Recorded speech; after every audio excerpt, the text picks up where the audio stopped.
harta kami yang paling berharga di dalam hidup kami. Hanya Engkau satu-satunya pilihan yang terbaik buat setiap kami. Terima kasih Bapa, pagi hari ini kami rindu mendengar suara-Mu berbicara atas setiap kami. Roh Kudus, terjemahkan setiap firman yang disampaikan pagi hari ini. Biar setiap benih firman yang disampaikan boleh tertanam dalam hati setiap kami dan boleh bertumbuh dan menghasilkan buah dalam hidup setiap kami. Terima kasih Bapa, Roh Wahyu, Roh Pengertian beracara pagi hari ini atas setiap kami. Di dalam nama Yesus, haleluya, amin. Silakan duduk warga kerajaan surga. Haleluya. Kita ketemu sudah di minggu kedua nih ya, dari tahun 2022.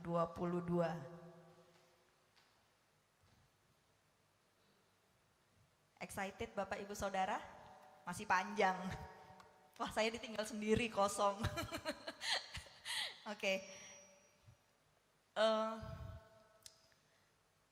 Seperti kita tahu, tema besar GBI Rock Ministry untuk tahun ini adalah Multiplied Grace. Dan untuk bulan pertama ini, temanya adalah Chosen by the King. Multimedia bisa bantu saya bukain Galatia 1.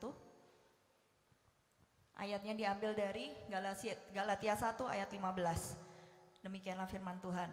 Tetapi waktu Ia yang telah memilih aku sejak kandungan ibuku dan memanggil aku oleh kasih karunia-Nya. Berapa banyak Bapak Ibu Saudara yang mengerti, yang sadar bahwa kita nih hidup gak kebetulan? Boleh saya lihat tangan-tangannya yang mengerti? Yang tinggi dong, yakin gitu. Jangan setengah tiang, apalagi di bawah gitu ya.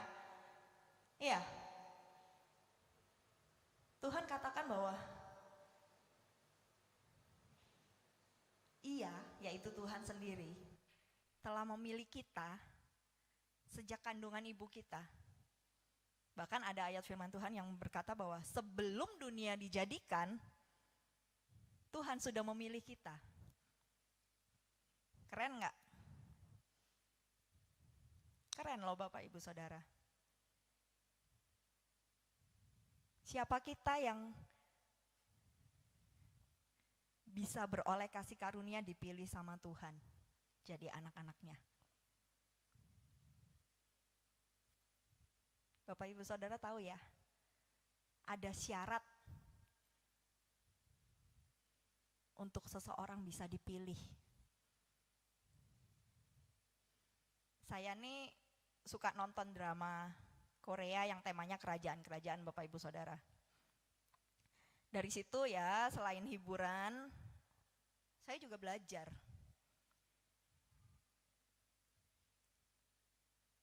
Raja itu menetapkan putra mahkota, itu gak sembarangan. Raja itu memilih penerusnya, itu gak sembarangan.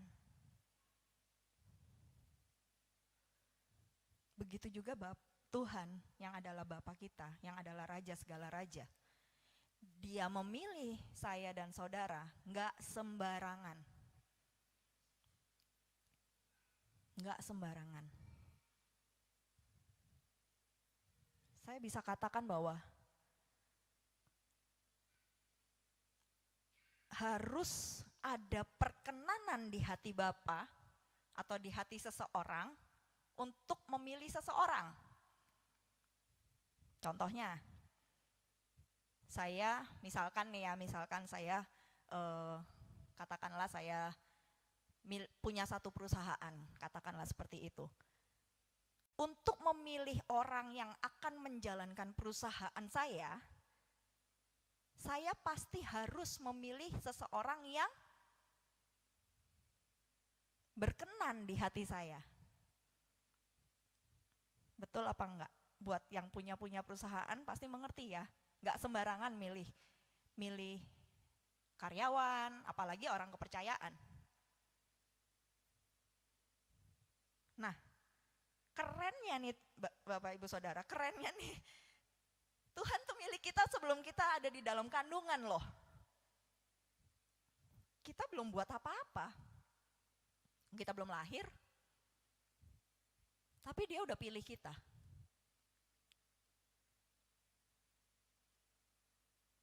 Ya. Jadi kalau di versi Indonesia tadi kan dibilang bahwa tadi yang Galatia 1 itu kan dibilang bahwa Tuhan telah memilih aku sejak kandungan ibuku. Tetapi kalau kita lihat di versi bahasa Inggris yang versi King James Version, di situ dikatakan, but when it pleased God, ketika itu menyenangkan hati Tuhan, kita dipilih.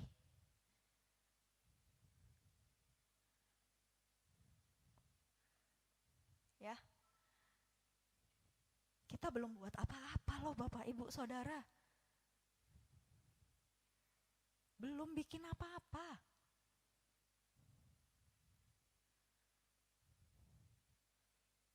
Kan kalau kita kerja atau kita berorganisasi atau apalah, untuk kita dipilih jadi orang kepercayaan itu kan kita harus melakukan sesuatu dulu.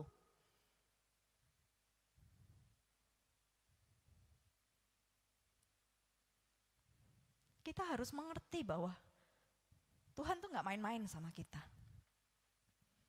Tuhan gak sembarangan sama kita. Makanya kita juga gak boleh sembarangan jalanin hidup. Kita juga gak boleh seenak kita jalanin hidup. Pagi ini saya mau bagi beberapa hal ya. Di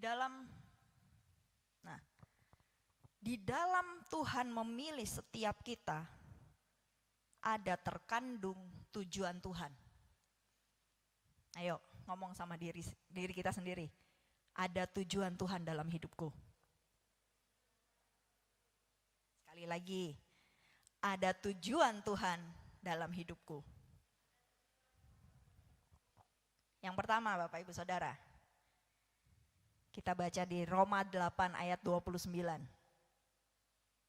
Ada yang hafal ayat ini? Biasanya hafal ayat yang di atasnya, yang ayat 28, ya kan? Ayat 29 berkata gini, sebab semua orang yang dipilihnya dari semula, mereka juga ditentukannya dari semula untuk menjadi serupa dengan gambaran anaknya, supaya ia, anaknya itu, menjadi yang sulung di antara banyak bangsa. Jadi kalau berdasarkan firman Tuhan ini ya Bapak Ibu Saudara, tujuan yang pertama yang ada dalam hidup kita, yang Tuhan taruh dalam hidup kita ketika Dia memilih kita adalah menjadi apa? Menjadi apa? Yang kenceng. Serupa sama siapa? Serupa dengan gambaran anaknya. Serupa dengan Yesus. Selama kita belum mengerti ini, jelas kita akan hidup sembarangan. Kita nggak ngerti tujuan kita diciptain apa. Tujuan Tuhan pilih kita apa. Bahkan tujuan kita melayani apa.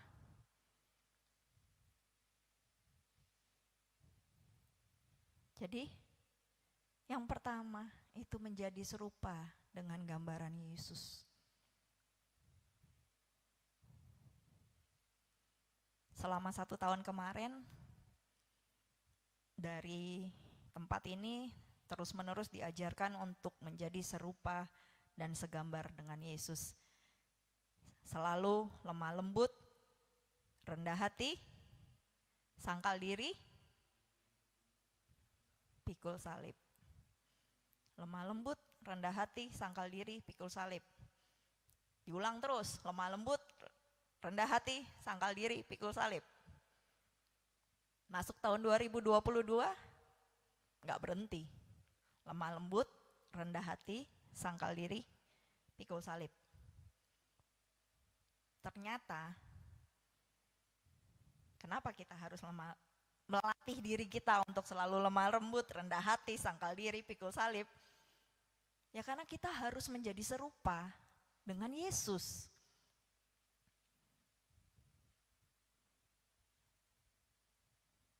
Saya nggak menemukan cacatnya Yesus di dalam perjanjian baru ya Bapak Ibu Saudara. Dia nggak pernah jatuh dalam dosa, perfect lah gitu. Tapi saya menemukan dia tuh orang yang low profile, rendah hati. Dia bisa sangkal diri, dia lemah lembut. Kalau kita bilang kita dipilih, mau nggak mau, suka nggak suka, ya harus dijalanin. Semakin hari semakin lemah lembut, rendah hati, sangkal diri, pikul salib. Nggak enak. Yang berikutnya, tujuan kedua. Kita buka sama-sama di Efesus 1 ayat 4.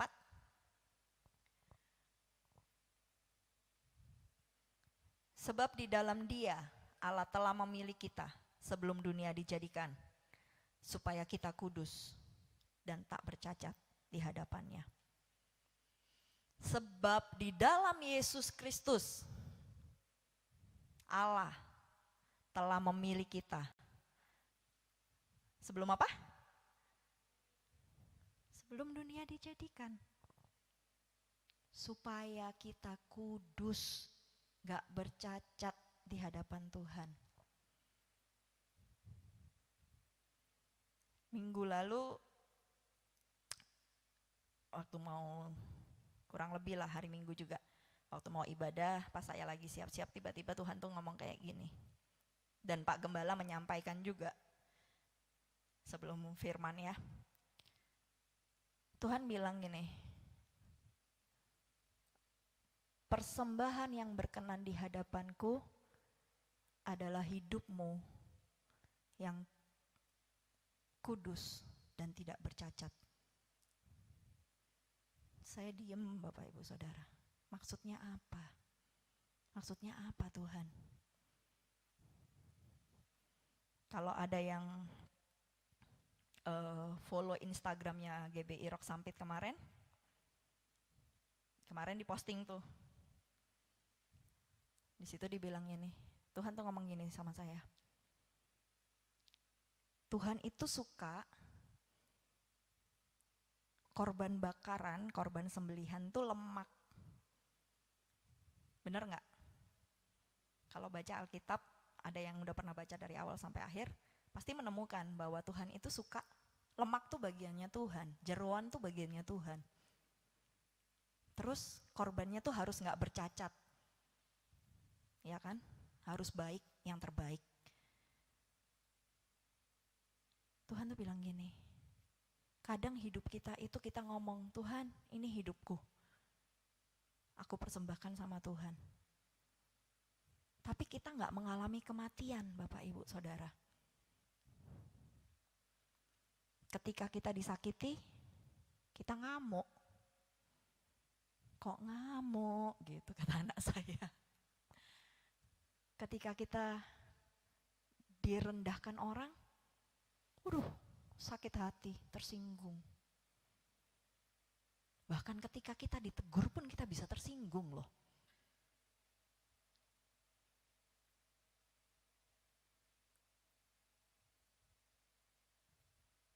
Pernah nggak ada yang lihat korban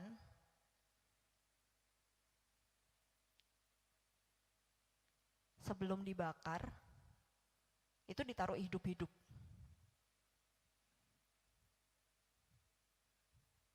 Kecuali di Bali ya Bapak Ibu Saudara.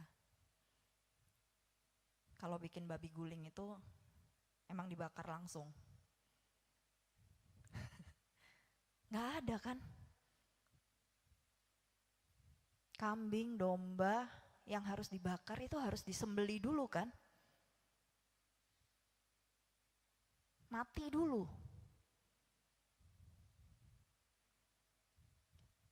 Supaya apa? Nggak lari sana sini, bayangin. Kalau di Bali, babi dibakar memang, tapi diikat. Jadi nggak bisa lari. Jadi harus ada kematian daging.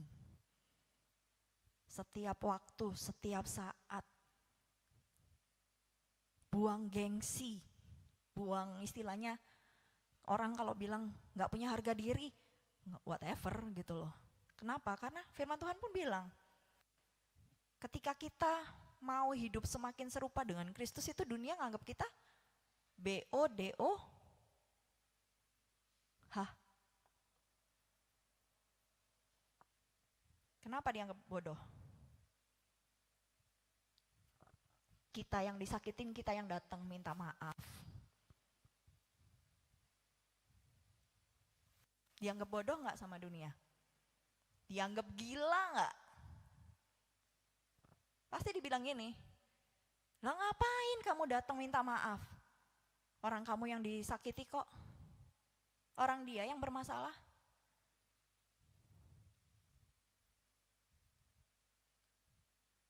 Tapi Bapak Ibu Saudara tahu, ketika kita lakukan itu, kita sedang menunjukkan siapa sama dunia. Ya, kita sedang menunjukkan Kristus yang kita bilang aku tinggal di dalam dia, dia tinggal di dalam aku.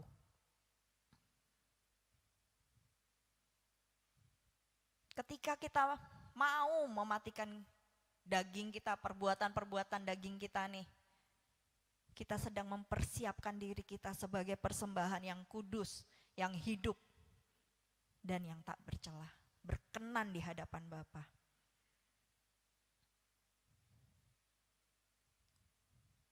Oke, tujuan yang ketiga Bapak Ibu Saudara, yang terkandung dalam panggilan Tuhan. Mengapa Tuhan memilih kita? Yakobus 2 ayat 5. Dengarkanlah, hai saudara-saudara yang kukasihi.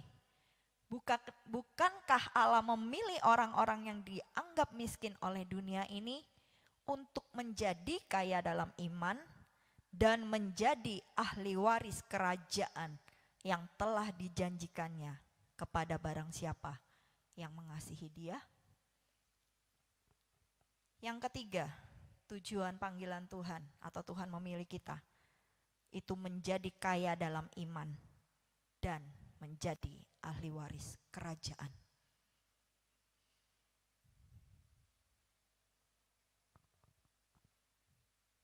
Hanya orang yang Tuhan dapati berkenan di hadapan Tuhan yang dapat memperoleh janji bahwa dia adalah ahli waris kerajaan Tuhan.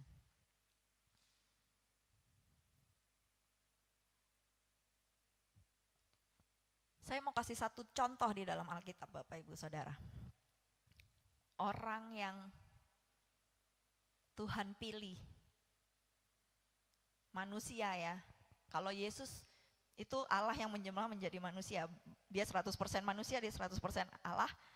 Dan kita tidak bisa menemukan sedikit pun kesalahan dari hidupnya. Betul? Tapi ada satu sosok di dalam firman Tuhan. Saya suka sekali sosok ini.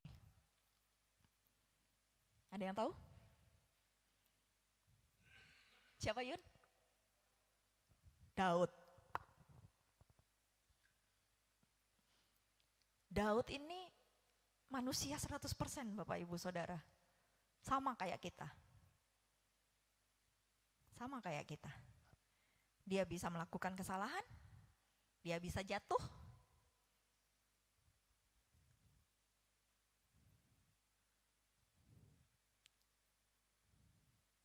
Tapi dia orang yang dipilih Tuhan. Tolong buka buat saya 1 Samuel 13 ayat 14, multimedia. Tetapi sekarang kerajaanmu tidak akan tetap. Ini perkataan Nabi Samuel ke Saul ya, Bapak Ibu Saudara. Tetapi sekarang kerajaanmu tidak akan tetap. Tuhan telah memilih seorang yang berkenan di hatinya, dan Tuhan telah menunjuk dia menjadi raja atas umatnya, karena engkau tidak mengikuti apa yang diperintahkan Tuhan kepadamu. Nah, kisah ini waktu Samuel mau berangkat, Tuhan suruh untuk mengurapi anak dari Isai. Menurut Bapak Ibu Saudara, Saul ini orang yang dipilih Tuhan enggak? Dipilih ya. Tapi perkataan ini serem loh.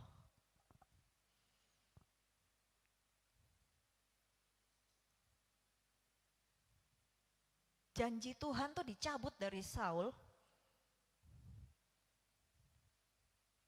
dipindah ke Daud, cuma karena apa? Tidak mengikuti apa yang Tuhan perintahkan.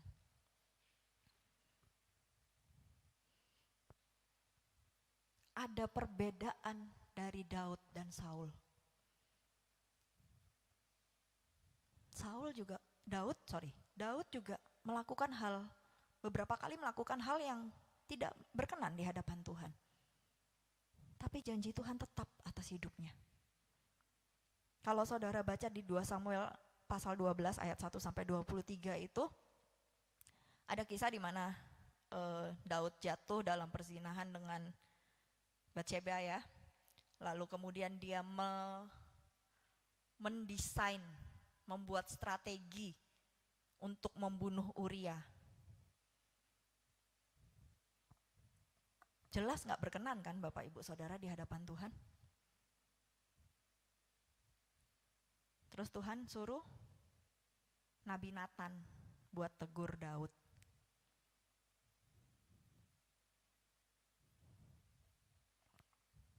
Ini yang kita harus belajar dari Daud.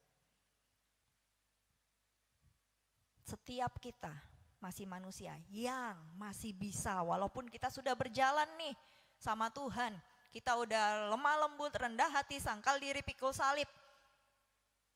Tapi di satu waktu kita jatuh, kita melenceng.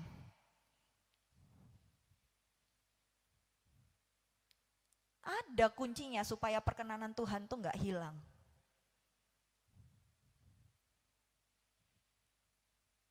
Yang pertama, kunci yang kita harus belajar dari Daud. Daud itu orang yang lembut hati.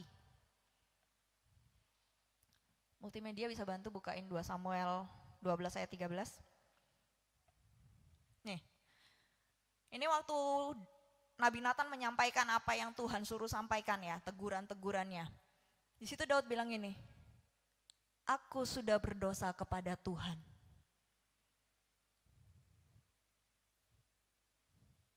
Nabi Nathan tuh nyampein itu ya pastilah gak enak. Tapi dia harus tegur. Tapi sikapnya Daud loh. Aku sudah berdosa. Terhadap siapa? Terhadap Tuhan. Dia mengakui kesalahannya. Ini sikap Daud yang lembut hati dan rendah hati Bapak Ibu Saudara. Kalau orang gak punya kelembutan hati, ketika ditegur, percaya sama saya, yang ada orang itu tersinggung, orang itu marah, sakit hati. Mungkin kalau di gereja, udah gak usah ke gereja situ lagi. Gak usah gereja-gerejaan, gereja lain juga banyak.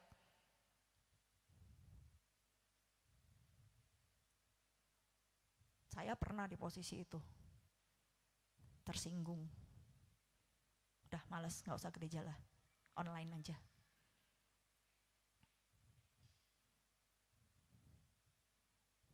Tapi bertobat Bapak Ibu Saudara. Yang pertama, Daud itu orang yang lembut hati. Daud itu orang yang rendah hati. Coba bukain ayat 16. Lalu Daud memohon kepada Allah oleh karena anak itu. Ia berpuasa dengan tekun. Dan apabila ia masuk ke dalam semalam-malaman itu ia berbaring di tanah. Dia lemah lembut, dia rendah hati. Dia mau sangkal diri, dia mau pikul salib. Puasa itu sangkal diri enggak? Siapa di sini yang ikut puasa Daniel? Enggak ada. Belajar puasa Bapak Ibu Saudara. Puasa itu benar-benar latihan buat mematikan kedagingan. Kenapa? Biasanya kalau kita puasa ya, yang ada tuh lapar aja bawaannya. Mulut pingin ngunyah aja.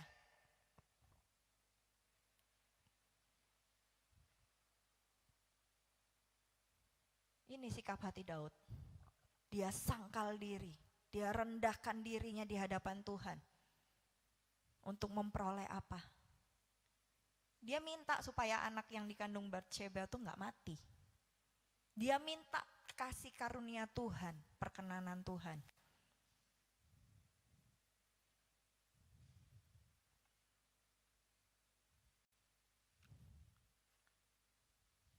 Anaknya mati gak?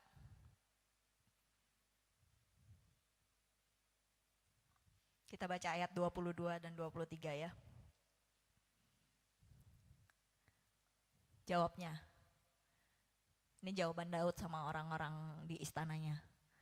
Selagi anak itu hidup, aku berpuasa dan menangis karena pikirku, siapa tahu Tuhan mengasihani aku sehingga anak itu tetap hidup. Next. Ayat 23. Tetapi sekarang ia sudah mati. Mengapa aku harus berpuasa? Dapatkah aku mengembalikannya lagi? Aku yang akan pergi kepadanya, tetapi ia tidak akan kembali kepadaku. Sikap Daud yang keempat. Daud menyerahkan hidupnya sepenuhnya kepada kehendak Tuhan.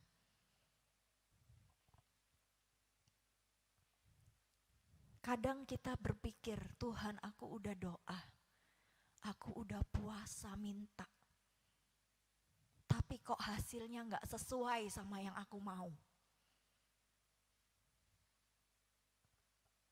Kenapa Tuhan?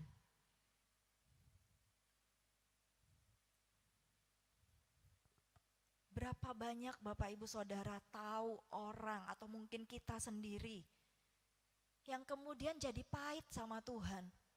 Karena kita udah doa, kita udah merendahkan diri, kita udah ngaku salah, kita udah ngaku dosa, kita udah puasa.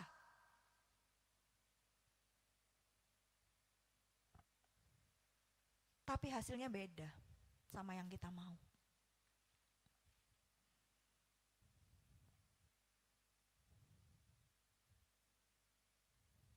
Ini kunci yang keempat, di mana perkenanan Tuhan atas Daud tetap. Daud menyerahkan hidupnya sama kehendak Tuhan. Dia gak marah karena apa yang dia minta gak dia dapat. Dia gak ngamuk, dia gak tinggalin Tuhan.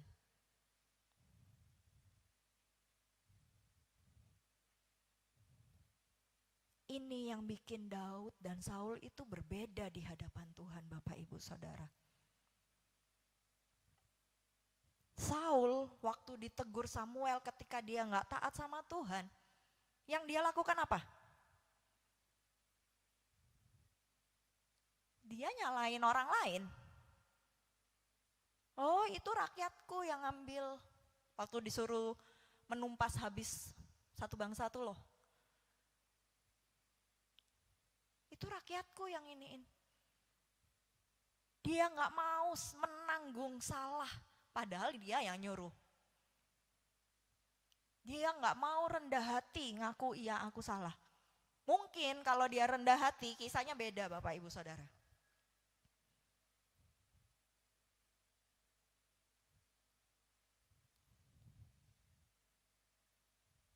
Kisahnya beda.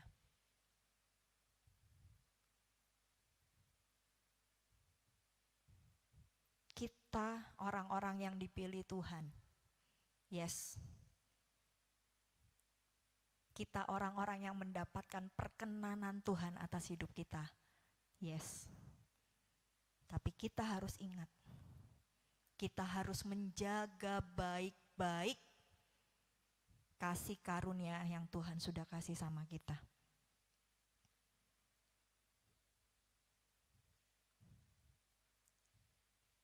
Kisah Para Rasul 13 ayat 22.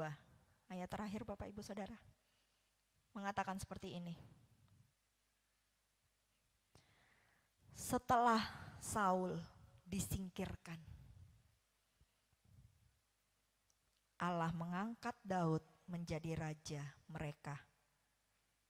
Tentang Daud, Allah telah menyatakan, Aku telah mendapat Daud bin Isai, seorang yang berkenan di hatiku dan yang melakukan segala kehendakku.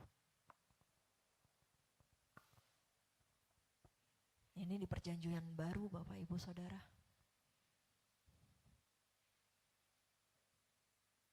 Ada pengakuan dari Tuhan.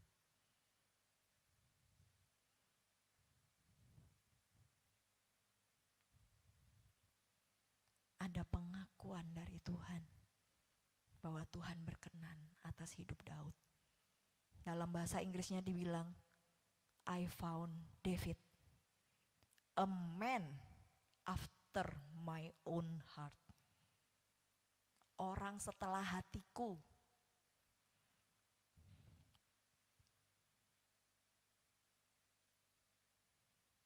Berapa banyak Bapak Ibu Saudara di sini yang mau seperti Daud, menjadi orang yang Tuhan pilih, yang berkenan di hadapannya, yang mendapat kasih karunia.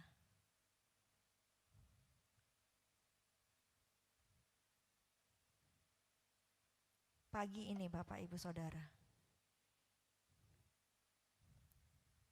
kita disadarkan satu hal. Tuhan sudah milik kita, bahkan sebelum dunia dijadikan, sebelum kita ada di dalam kandungan ibu kita.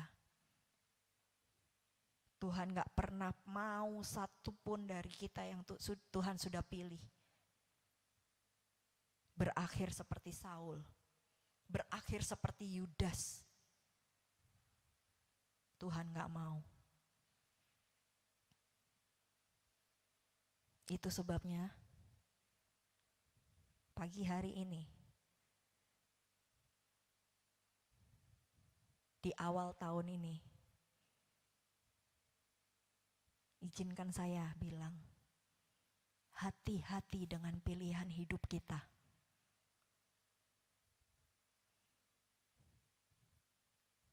Hati-hati dengan apa yang kita pilih. Ingat, bukan kita yang pilih Tuhan, tapi Tuhan yang sudah pilih kita. Selanjutnya Tuhan serahkan sama kita. Kita mau ikut kehendak Tuhan atau enggak? Kita mau berjalan dalam tuntunan Tuhan atau enggak? Kita mau pilih jadi Saul atau kita mau pilih jadi Daud?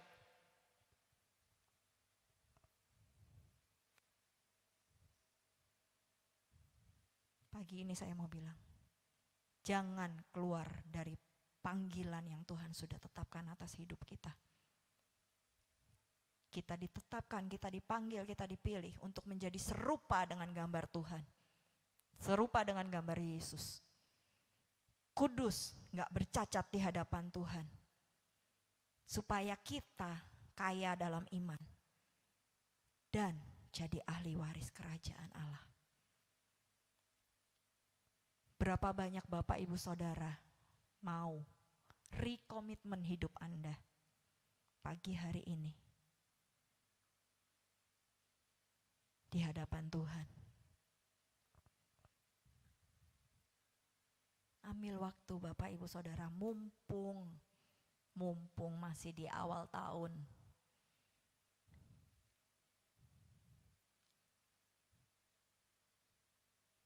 Mungkin ada Bapak Ibu Saudara yang sudah pengen lari.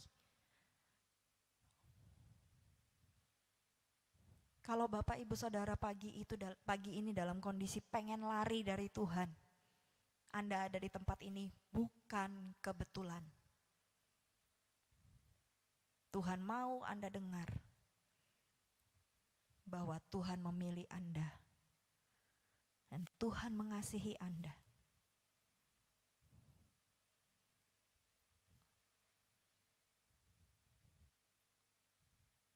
Satu ayat terakhir di 1 Petrus 2 ayat 9. Biar ini jadi kunci ya Bapak Ibu Saudara. Ingat bahwa di situ dikatakan, tetapi kamulah bangsa yang terpilih, imamat yang rajani, bangsa yang kudus, umat kepunyaan Allah sendiri. Kamu yang tadinya bukan umat kepunyaannya, dijadikan umat kepunyaannya. Kamu yang tadinya tidak dikasihaninya, sekarang beroleh kasih karunia terbesar. Jangan akhiri hidup saudara dengan daging.